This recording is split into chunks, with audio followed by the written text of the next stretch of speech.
Hello, Wealth Seeker. How are you? Yes, I know you're wondering, where has this woman been since?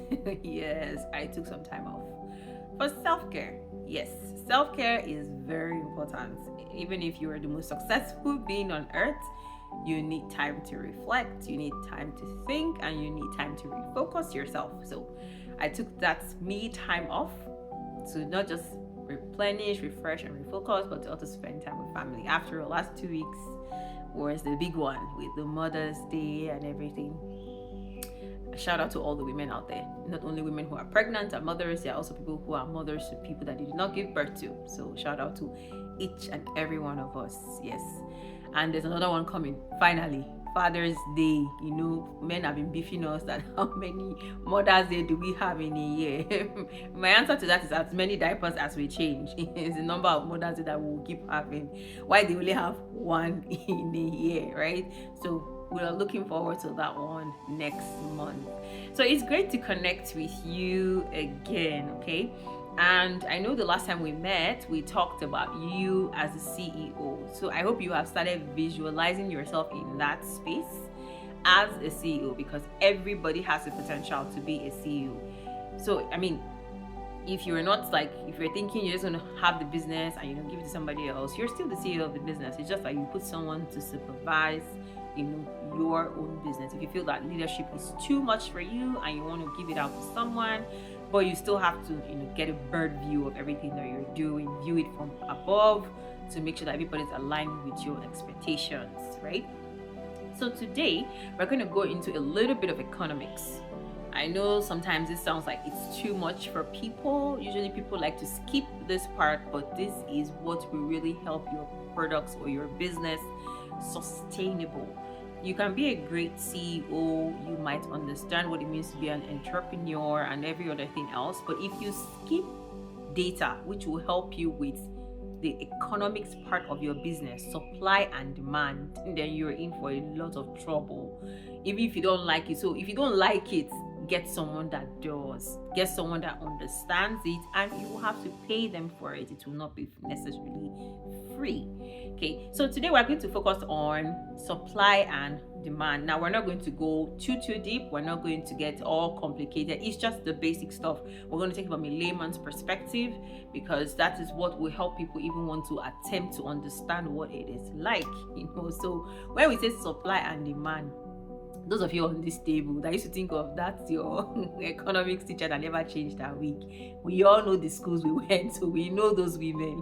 We're not going in that direction per se, right? We're just coming from an angle of how it impacts how you put your products out there, how you promote, and how you expand. That's what we're going to be focusing on. Okay, so if you want to go deeper, you want to dive really deep, then start the company first. At least put the works on the paper and then begin to work with someone that is in the data analytics team, so that you can understand basic concepts and all of that, right? So they can help you make sense of the data.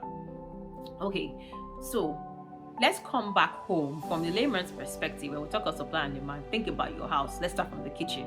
That's usually where we do a lot of trade-offs. Like, okay, I don't have this, but I have that. Or your supply in Gary is low and there's a high demand for the swallow leaders and the chairmen. Now, we not eat rice or plantain or spaghetti because they want to eat swallow, right? So what do? You now look at it that, okay, my spouse has a high demand for swallow, so I always need to have a constant supply of cassava in the house, fufu, however way they like it, amala. I need to have all of this stuff in the house, right? So what you're doing is you are already doing the maths in your head for basic supply and demand. You look at what your kids like. You say, oh, there's this type of cereal my kids like, it needs to be constantly stocked in the house, which means there's a high demand for that product. So you constantly, have a supply of that product in your house. Can you see? It's not that bad. It's not that deep. So that's what we're talking about. So you take that same mentality into your business.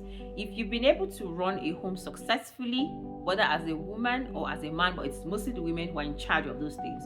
Women usually have that sharp economic perspective because they do it unconsciously when you're dealing with groceries, when you're dealing with, the things that the kids need, food stuff, when you're dealing with all those things, how to balance it out. That is supply and demand right there. Yeah, and there's some goods in your house that there's nothing that changes about them.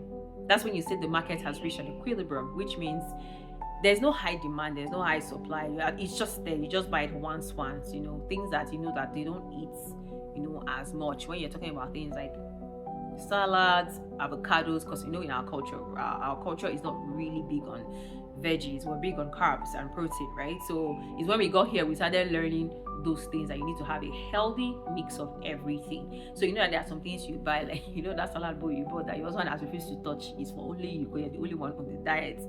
Something like that. Yeah, those kind of things. So you always have this kind of products, the ones that are high in demand in your house. You need to constantly stock them. The ones that they're just in the middle, there's equilibrium, there's no high demand, or there's no high supply, that you just you leave it where it is. So that's how you begin to understand them. And of course there's the one that the demand is not so high, it's just there. Maybe you're the only one that takes it, like Greek yogurt, because it's not sweet. It's not sweet, so it's only you that is drinking it, right? So the demand is very low. You and I know that the demand is very low, because when you see Greek yogurt in the fridge, 95% of the time is the women that are taking it because it's healthy and they take it with fibers, right? So those are the kind of things. So you have those things in place, right? So I'm just trying to bring it from your house to the books, so that you can piece it together. So let's come to the products. When you're introducing a product into the market, oftentimes the owners of this product are more stoked by than the customers themselves, because it's your dream, it's your vision, it's your baby. So you are really pushing it out there, like this product's going to sell, it's going to do. That's great. That's great vibes. That's great, positive thinking. But you always have to come back to data. You must do a data analysis. Don't just put a product out there and just say, yeah, I believe this product is going to sell. You come with that confidence, which is good, but confidence is not data. You need to work with data. Like I told you in the previous video about Oreos. Oreos was like, it's a big deal in the US, it's a big deal in Canada, but when they got to China, it fell face flat, because there was no data analysis done to find out if the people would like it and in what formats. So you have to work with that data in the first place. You need to understand it, that okay, this product, I know it's great, but I need to check when and where to sell it. So you first of all check with, is there even a demand for this thing I want to put out there? Because for you to have thought about it, you must have seen a problem. You didn't just wake up and you just felt like being a millionaire. You saw a problem and you believe that you can fix that problem, and so you came up with a product that should solve that problem, at least 80% of the problem, right? But then again, you have to know that just because you saw that problem in one spot doesn't mean it's everybody's problem. So you have to now know what is the demand for this product. So you can use substitute products, right? Or products that are already like that in the market, to find out how much of this do people buy, right? And then you can use that to judge your own, that okay, which means that I should be expecting at least 10% people should buy from this product. Then you're not looking for other things to promote it, like branding, working with influencers, marketing, promoting on YouTube. Those are the other things that can push your product out there, because your product is not exactly disruptive. By disruptive, I mean it's not the first of its kind, right? So if you're entering an existing market, you have more work to do. You need to know who really, really wants that product. So that is what we mean when we talk about the supply, and the demand of the product. It always goes up and it always goes down. So when you want to enter the market, you are really big on the demand. You want to know, okay, who really wants this product? Once you get into the market, then you begin to focus on, okay, I'm beginning to build clientele base. Now I want to promote this product. Now we're talking about promoting the product even more. So you look at your demand base and your supply. Are you having more products than people are demanding? It means there's excess. So you want to slow down a little bit, because if you are making 1,000 products and in a month only 100 are ordered, then you might want to slow down, so that you don't have a lot of stuff on the shelf. Your inventory is just stocked with old products, because the market keeps shifting. So you want to be very, very careful before you begin to overproduce and undersupply, right? You don't have so many people. You begin to work with those data, right? When you're promoting your products. But if you see that, the 1,000 that I produce in 3 days, it's gone. It means that you are really, really having that high demand. So you can confidently increase your supply. And then from there, you can begin to think about expansion. So before you expand, don't just get confident and say, oh, in December, people always drink this thing. I know it. So it's good intuition, but it's not data. Always go back to the data. If you want to expand, go back to data. If you want to promote, go back to data. Because sometimes the way business works, where you start might not necessarily be where you end. You might start at point A and you were very successful there, but when you want to expand, you find yourself at point D, because maybe people at point D are now starting to have an increasing demand for your product. But because you are so focused on point A, you didn't go back to data to see, okay, I see a new trend. Because the beautiful thing about data, that it shows you the trends. So it might even show you that the point A where you were successful, there's a drop in sales in that place, and it's picking up at point D. So do you see why data is sweet? You need to work with data, and if you don't like it as much, that's okay. Get a data analytics team, or get someone who is good with data that can help you collate the pieces together. And data means a lot of things, right? It might not be that crazy one that you don't get. Pie chart is also data. You know that thing you do on Excel, you just put a couple numbers and then you put in pie chart, right? That's data. You can do it. It's simple. You just get for the month of March, how many people there, how many products, these, those kind of numbers, right? And then you can use to form a pie chart. You can play around with it, so that when you are in the meeting as a CEO of your business, you don't look lost, because the last thing you want to do is appear aloof from your business just because it's data. You want to learn it so that you're always on top of things. You don't want him to speak above your head. You don't want to sound like you don't understand, and they begin to look down on you like, when it's even important information, they're like, this one understands it, and they take you to someone else instead of you who calls the final shots. Yeah.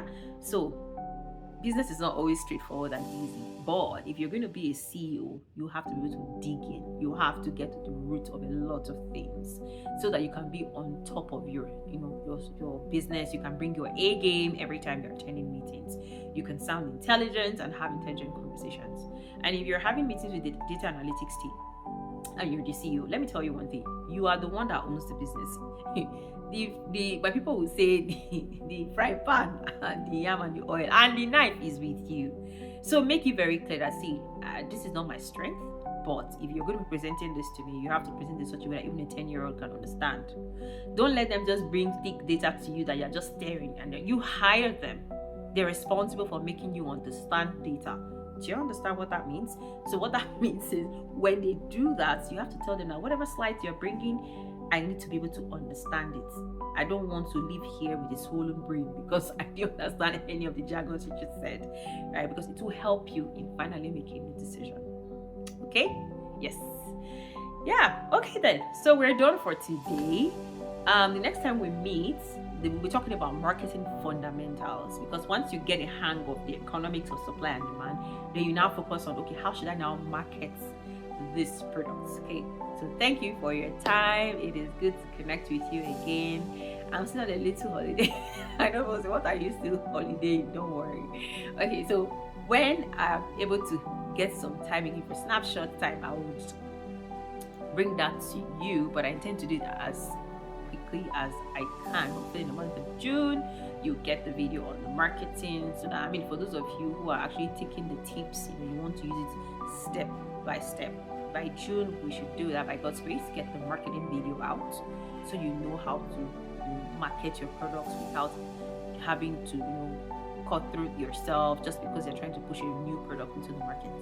All right then, please do take care of yourself, and I will see you next month. Enjoy the rest of your day. Thank you, and bye.